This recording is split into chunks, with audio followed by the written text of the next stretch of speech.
coimas, sobornos, red de corrupción. Lamentablemente, esos son los conceptos con que tenemos que comenzar la agenda económica de este miércoles, por supuesto relacionado con la publicación de CIPER Chile en torno a estos audios, donde el conocido abogado Luis Hermosilla habla de posibles pagos a funcionarios del Servicio de Impuestos Internos y de la Comisión para el Mercado Financiero en torno a una reunión en que estuvo junto a uno de los socios de Factop y también de la corredora de bolsa STP y junto a otra abogada. Estos son los temas que están hablando en toda la discusión pública, política, económica en nuestro país en estos momentos, y tenemos que partir con esto, la agenda económica.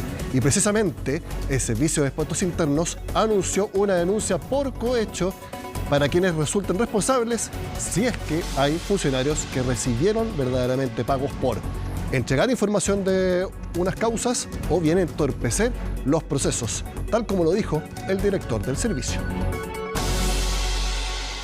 Queremos transmitir plena tranquilidad de que el servicio está actuando con la mayor prontitud posible y con la mayor profundidad para que tengamos todos los elementos y los pongamos a disposición de la justicia para que se castigue a los responsables internos y principalmente externos y tratar de efectivamente agotar todas las instancias de redes que pueden estar funcionando detrás. Por eso nuestra denuncia va contra los 3 que están en las grabaciones y contra aquellos que resulten responsables, porque tenemos certeza de que pueden estar actuando con una red bastante más amplia. El audio que está circulando dura más de 1 hora y eso es lo importante, no en la extensión solamente, sino que es un audio. No es solamente una versión escrita de alguien que dijo esto o de que me contaron aquello, sino que es un audio explícito. Precisamente los invito a que nuevamente veamos parte de estos audios publicados por CIPER Chile.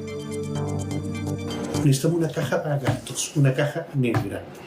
Y esa caja negra, porque parte importante de esta hueá se arreglan con plata que se pasan así. Y se pasan en un sobre y que de hecho ya tenemos la cagada.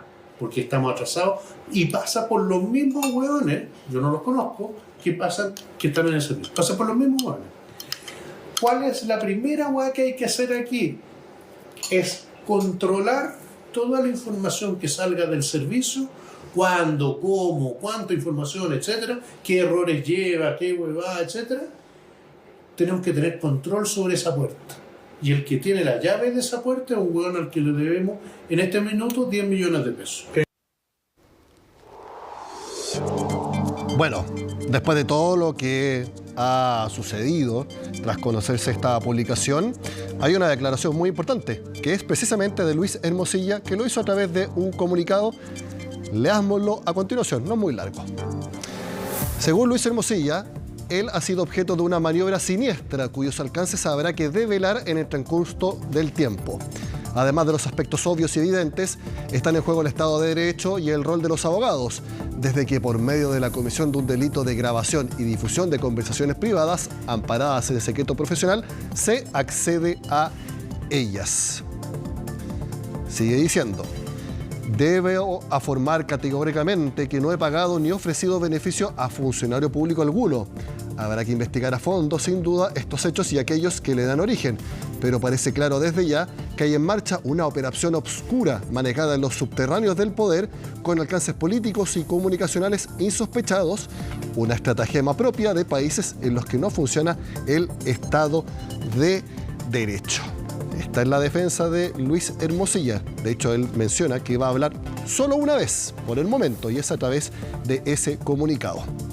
Bueno, veamos también la acción que tomó la Comisión para el Mercado Financiero, porque aquí en los audios se revela pago o intención de pago a funcionarios del Servicio de Impuestos Internos y también de la Comisión para el Mercado Financiero. Esto fue lo que dijo la institución liderada por Solange Bernstein. El Consejo de la CMF informa que en sesión extraordinaria de hoy acordó presentar una denuncia ante el Ministerio Público por el presunto delito de soborno en contra de Luis Hermosilla Osorio, Daniel Sauer Adlerstein y María Leonarda Villalobos Mutter. Ella es la abogada que yo les mencionaba. Daniel Sauer, uno de los socios controladores de Factop. Al mismo tiempo, se acordó respaldar la decisión de su presidenta de instruir una investigación interna para determinar eventuales infracciones administrativas y las sanciones que resulten pertinentes. Y aquí también la CMF recuerda lo que ha hecho en este caso. Sobre STF Capital, la corredora, y sus directores, Daniel Sauer y Ariel Sauer, y su gerente general, Luis Flores, todos sancionados con máxima severidad por la CMF y FacTop Corredores de Bolsa, sobre la que pesa la suspensión de sus operaciones, el Consejo es enfático en señalar que el actuar de la CMF ha sido de total diligencia, probidad y transparencia, como consta en el historial y fundamento de sus decisiones que están a disposición del público. En resumen, el Servicio de Impuestos Internos puso una denuncia por cohecho y la CMF por soborno. Y ambas entidades están haciendo investigaciones internas para determinar si alguno de sus funcionarios ha recibido dinero a cambio de información para Luis Hermosilla y las personas involucradas o para intervenir procesos de investigación o de otro tipo. Bueno, vamos a algunas de las reacciones, partiendo por el presidente de la CPC, Ricardo Méndez. Condenamos con absoluta firmeza estos hechos y esperamos que los organismos pertinentes investiguen con máxima celeridad para poder castigar con todo el rigor de la ley a quienes resulten culpables de los delitos.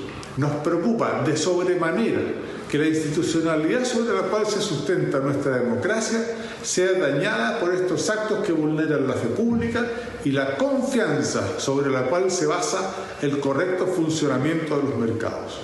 Como sector empresarial lamentamos profundamente que la falta de la probidad e irresponsabilidad de unos pocos perjudique el conjunto de la sociedad. El corrupto mecanismo que se ha dado a conocer atenta contra los principios y buenas prácticas que deben imperar en las relaciones entre las personas, las empresas y las instituciones públicas, por lo que lo rechazamos tajantemente.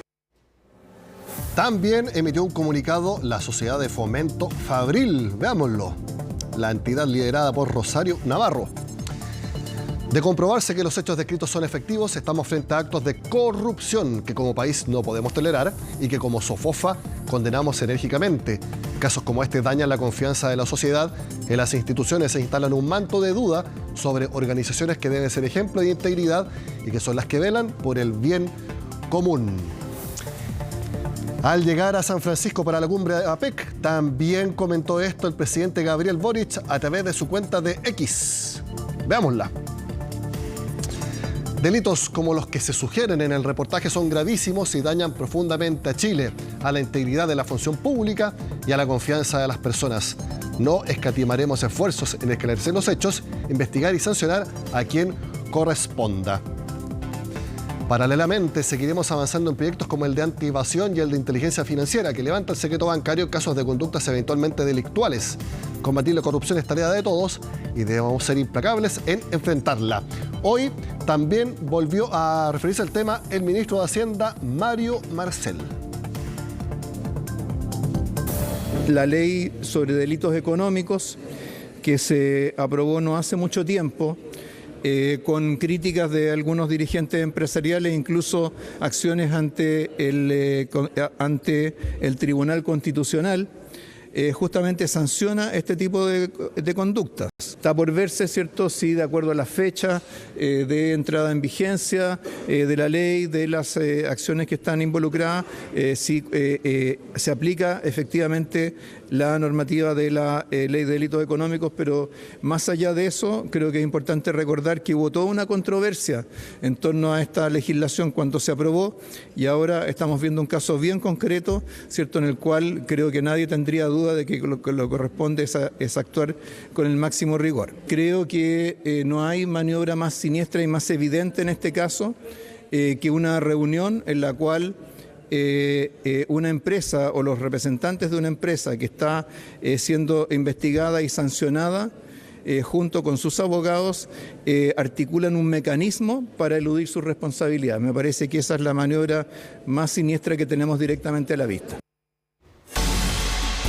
Vuelvo a decir lo que dije al principio, el hecho de que sea un audio es demasiado gráfico, demasiado concreto, de que lo que se buscaba es o una coima o soborno para lograr que funcionarios públicos entregaran información para un determinado objetivo.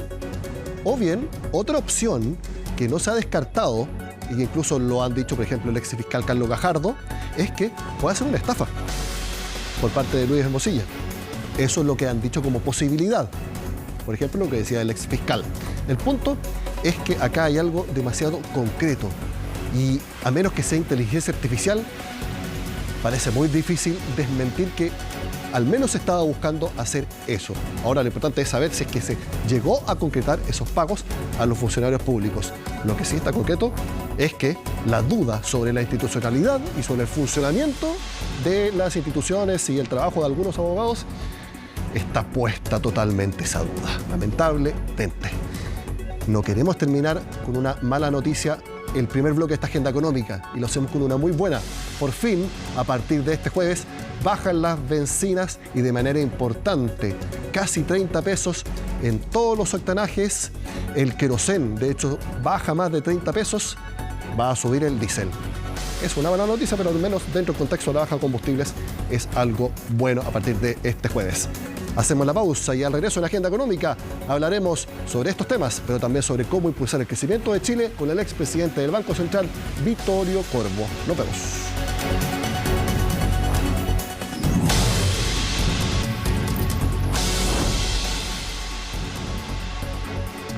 Según el Premio Nobel de Economía Paul Krugman, la productividad no lo es todo, pero en el largo plazo es casi todo.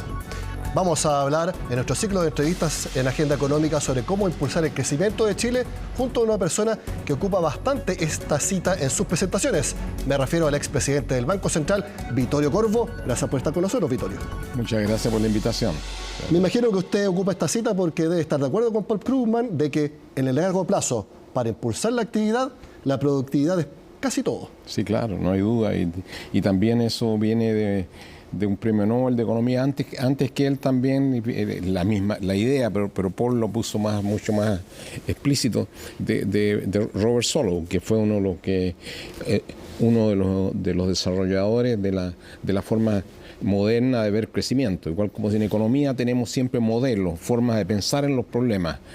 Y uno que desarrolló eso con mucho detenimiento fue inicialmente Robert Solow. Y Paul Krugman hizo muchos trabajos aplicados relacionados con esto y sus grandes contribuciones han estado en el comercio internacional, pero me gusta mucho esa cita. ¿Cuál podría ser una herramienta que podríamos aplicar ahora en nuestro país para precisamente mejorar la productividad?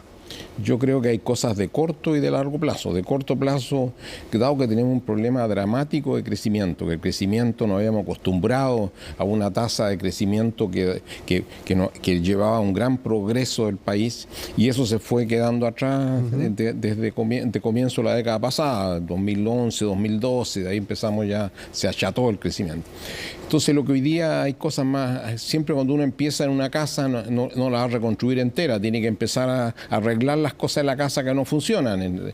Aquí las cosas que no funcionan y que pueden dar resultados rápidos, tiene que ver con primero todo el problema que hay hoy día en Chile para poder iniciar y llevar a cabo proyectos de inversión. La inversión ayuda a que podamos tener un factor que contribuye más a la producción en el corto plazo, que es capital, y el capital también, la inversión lo que hace es que con las nuevas tecnologías la inversión es muy distinta a la inversión que hacíamos hace 20 años atrás que la que hacemos hoy día. Por ejemplo, ahora podría ser una inversión en inteligencia artificial o en tecnologías disruptivas. Claro, trae todas las cosas que tienen que ver con el aprendizaje que hemos tenido a través de la historia y eso trae más productividad que la inversión antigua. ¿Usted cree que la inversión ahora en inteligencia artificial, en digitalización, está en los niveles correctos? ¿Se habla de eso específicamente dentro de los círculos del sector privado en nuestro país?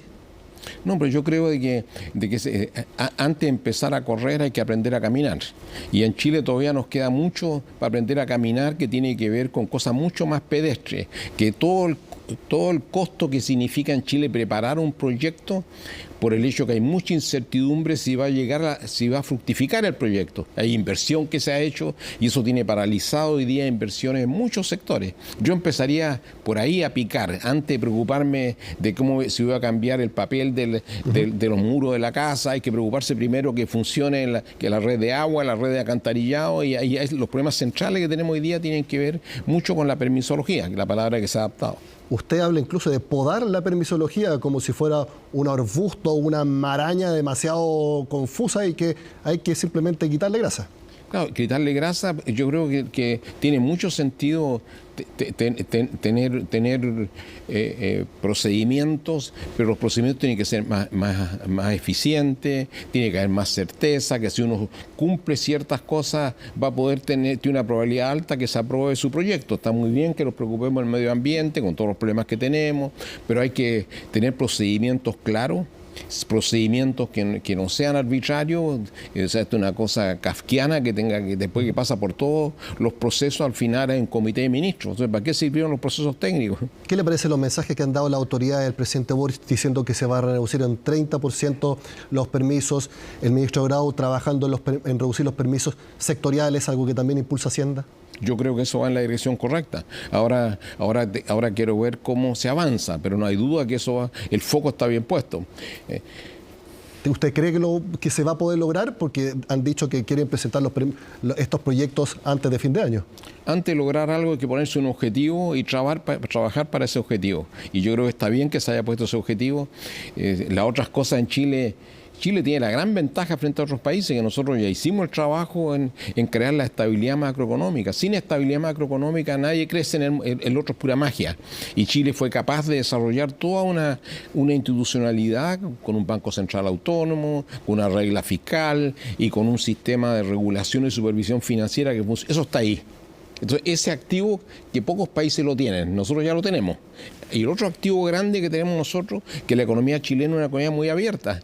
Entonces, eso trae competencia, eso al mismo tiempo da oportunidades para explotar mercados más grandes. Esas cosas ya las tenemos. Respecto a la solvencia fiscal, hay algunos que ponen en duda al menos la solvencia en sí, no que sea como objetivo, sino que los números sean tan prioritarios como antes. Por ejemplo, Klaus Schmidt-Hebel lo dijo en una columna hace algunos días respecto a las estimaciones de déficit estructural, de avance de la deuda. ¿Usted qué opina respecto a que la solvencia fiscal realmente esté anclada dentro de las autoridades, no solamente las actuales, sino que todas en general? Claro, yo creo que ahí tenemos que avanzar. O sea, hicimos la etapa de crear los cimientos de la estabilidad financiera con la regla fiscal. La regla fiscal hay que irla perfeccionando. A mí me tocó presidir una comisión que hizo sugerencias al respecto. Algunas se han incorporado, las otras se siguen discutiendo. Pero lo que más me preocupa a mí de la solvencia fiscal, que, como tú lo decías, es que si miramos hacia adelante yo tengo preocupaciones. O sea, nos estamos comprometiendo a muchos niveles de gasto, la PGU y le vamos agregando gasto, pero tenemos que comprometernos con crecimiento porque los ingresos salen de crecimiento. O sea, no salen de los ingresos de poner impuestos. ¿Usted está preocupado de que no seamos solventes fiscalmente? No, estoy preocupado de que se creen presiones fiscales muy grandes que empieza a deteriorar toda esta estabilidad macroeconómica que hemos construido en los últimos 25 años. ¿Cómo se destruye eso? Con un banco central que se usa en algunos países para financiar al Estado, que el extremo miremos para el otro lado. En el caso de Argentina hay que mirar al otro lado nomás, leer los diarios. Y el otro extremo es cuando empezamos en la parte fiscal a desordenarnos, y ese desorden fiscal lleva a mayor deuda pública y en algunos momentos nos baja la clasificación de riesgo y eso nos lleva a un costo financiero más alto, afecta inversión y crecimiento. No estamos en esa etapa todavía, pero tenemos luces amarillas. Poniéndolo en el tema de que estamos hablando, cómo impulsar el crecimiento de Chile, el tener solvencia fiscal significa mejores notas de riesgo de nuestro país, menores tasas de interés para endeudarnos tanto del sector público como del sector privado y así poder tener mejores condiciones para financiar inversión. Y significa eso solidificar la regla fiscal que se gaste de acuerdo a los ingresos sostenibles en el tiempo. Y esos ingresos, y hoy día estamos tomando decisiones de gasto que van a requerir ingresos que no veo cómo lo vamos a generar si no somos capaces de retomar el crecimiento. Con un crecimiento de entre 1 y 2%, las decisiones de gasto que se están comprometiendo hoy día y las que se van a comprometer mañana en pensiones y lo que sea, no se van a poder resolver, satisfacer con los recursos que genera el país. Otro aspecto que usted menciona también es tener una institucionalidad que garantice los contratos y también los derechos de propiedad, porque eso es importante para impulsar el crecimiento. Claro, porque si uno va a invertir, va a ser un proyecto de inversión importante que va a usar recursos, tiene que estar seguro de que los recursos que está invirtiendo van a estar ahí para producir los frutos cuando se evalúe el proyecto. O sea, y en Chile los derechos de propiedad se han ido debilitando, lo que estamos viendo en el sur de Chile, lo que estamos viendo hoy día en derecho de propiedad también, usurpaciones. Entonces, todo eso deteriora los derechos de propiedad. Usted manifestó ya públicamente que va a votar a favor en el plebiscito del 17 de diciembre. ¿Usted cree que el proyecto actual fortalece la institucionalidad en cuanto a garantizar contratos y también propiedad privada? Yo creo dos cosas. Primero, este proceso hay que cerrarlo. O sea, la incertidumbre afecta mucho a la inversión, porque si uno va a tomar una decisión, quiere saber cuál va a ser el marco legal en el cual lo va a hacer. Entonces la Constitución da la organización global. Entonces yo creo que ese proceso hay que cerrarlo. Y esta propuesta es mucho más favorable en lo que es garantizar derecho de propiedad que las propuestas que teníamos anteriormente. ¿Y es también favorable para el crecimiento de largo plazo de nuestro país para que sea mayor? No, pero lo que pasa es que el crecimiento depende de muchas otras cosas. El sistema político va a tener, para crecer en el largo plazo, Chile tiene que, yo hablé de las cosas iniciales que estábamos hablando ahora, pero también hay otras cosas que tenemos que hacernos cargo. O sea, es imposible crecer al 3 o 4% con la calidad de la educación pública que tenemos hoy día, especialmente con lo que tú decías al comienzo, con los avances en digitalización, inteligencia artificial. Esa revolución va a pasar de largo si no tenemos el capital humano. Y en capital humano hemos retrocedido. Lo que muestran las pruebas es que hemos retrocedido. Y hoy día el capital humano es más fundamental que lo que era hace 10 o 20 años atrás por los avances que hemos tenido en digitalización, inteligencia artificial y todo el resto. Bueno, inversión en capital humano entonces es un factor crítico. Claro, crítico, claro. No hay ninguna duda que eran unos factores importantes. Y a todo nivel, educación primaria, educación en jardines. Empieza desde abajo. Todos los estudios que se han hecho es que el proyecto más rentable es invertir desde abajo, o sea, desde los jardines para abajo. El aprendizaje importante es entre los 2 años y los 6 años. Y de ahí se construye. Igual que uno construye una casa de los cimientos, porque esa casa se cae al primer temblor, esto igual se construye de los cimientos, de abajo. Entonces ahí todo lo que tiene que ver con los jardines, que las madres tengan donde dejar los niños, pero que no sea la tía que lo cuida, sino que la tía que le enseña, y todo lo que hablamos también, lo que usted mencionó, inversión en digitalización, inversión en educación, en inteligencia artificial, inversión en educación, en tecnologías de la información, ¿tiene que ser un imperativo actualmente? No, pero de nuevo, construyamos, o sea, si somos capaces de mantener la estabilidad, que hay que trabajar un poquito más, hemos avanzado mucho. Si somos capaces de crear un esquema en lo cual removemos hoy día obstáculos obvios al crecimiento, que es toda la permisología, avancemos en cosas que tenemos todavía, hicimos un tremendo desarrollo en infraestructura gracias en gran parte a las iniciativas del presidente Lagos y también del presidente Frey. Si avanzamos en eso también son cosas que son obvias. O sea, en las carreteras ya nos quedamos atrasados, en los puertos ya nos quedamos atrasados. Entonces, hagamos todas esas cosas. Si eso nos da más crecimiento en el corto plazo, eso nos va a permitir tener recursos para mejorar el capital humano y para mejorar las pensiones, para mejorar un problema que no existía, que era el problema de seguridad hoy día, el problema de seguridad. Sobre los permisos también, ¿qué le parece esta opción de que las concesiones que se otorguen en nuestro país ya tengan el permiso ambiental aprobado? Claro, pero nadie va hacer una solicitud de permiso ambiental si no sabe cuál es el proceso y cuál es la probabilidad que se lo aprueben, porque hay que invertir recursos.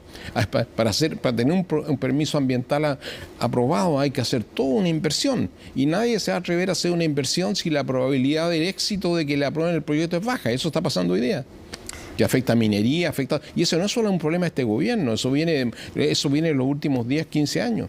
Y Vittorio, finalmente, si hablamos de institucionalidad, lo que ha pasado en las últimas horas, conocer estos audios donde existe una opción de una red de corrupción que habla de coimas, sobornos, pagos a funcionarios del Servicio de Impuesto Interno y de la Comisión de Mercado Financiero para llevar hacia un camino determinado procesos judiciales o investigaciones. ¿Cómo afecta eso también la institucionalidad que estamos hablando? No hay duda que eso debilita la institucionalidad y sin instituciones sólidas es un ingrediente básico para que uno pueda de nuevo invertir y pensar en el crecimiento a mediano plazo. La institucionalidad es básica, algo que ha desarrollado muy profundamente partiendo por Douglass North y en los últimos años Daron Acemoglu de MIT. La institucionalidad es básica y ahí yo creo que el país eso tiene que tomarlo muy en serio. Eso va a los cimientos del sistema. ¿Cuál es su opinión de todo lo que hemos conocido y también de lo que he podido conversar con quienes conforman su círculo más íntimo? No, yo creo que hemos conocido esta noticia. Espero que se haga la investigación en detalle y se llegue hasta las últimas consecuencias, porque ya veníamos hace tiempo debilitando, pero este es un exocet al sistema, a la institucionalidad. Y son casos de corrupción que yo no lo había visto en Chile. Si esto termina siendo algo termina siendo validado por el sistema de justicia. Vittorio Corvo, expresidente del Banco Central, muchas gracias por hablar con nosotros en Agenda Económica sobre cómo impulsar el crecimiento de nuestro país. Muchas gracias, Nicolás. De esta forma terminamos la agenda de este miércoles. Sigan con nosotros acá en CNN Chile.